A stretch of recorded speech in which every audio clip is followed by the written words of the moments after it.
Hello, David Dawson. I wanted to talk through this because it's too hard for email.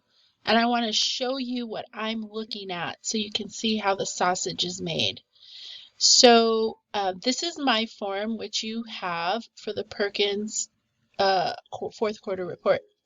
But where do I get that information from? I'm going to move this over here and hopefully you can see it. This is NOVA. This is the system that we use to report to the Chancellor's office.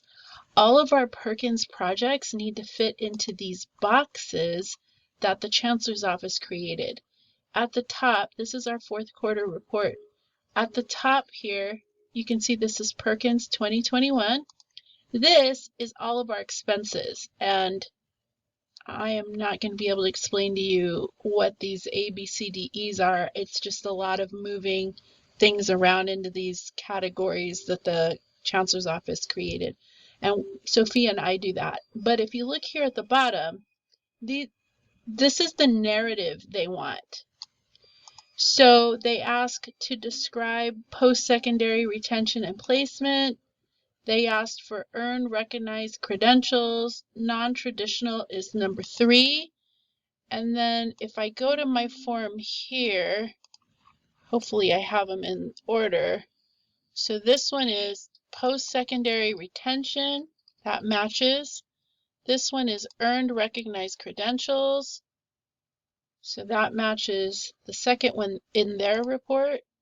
And this one here is non-traditional program enrollment. This one here, number 3, is cut and paste from this one here, number 3. And then this one, 4, is at the bottom of my form. Describe progress towards the Chancellor's Office Visions for Success.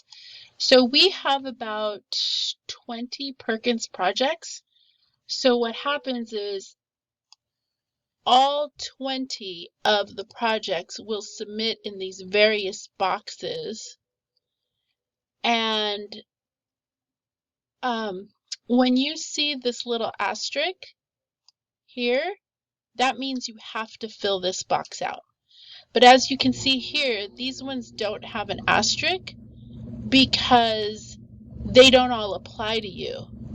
The one that applies to you is number 3 here. So if you can fill in number 3 here and number 4 here, together, your answer together with everyone else's will help me fill out this. I'm not sure if I answered your question, but if you have any more questions, let me know and maybe we could talk it through. Thank you so much.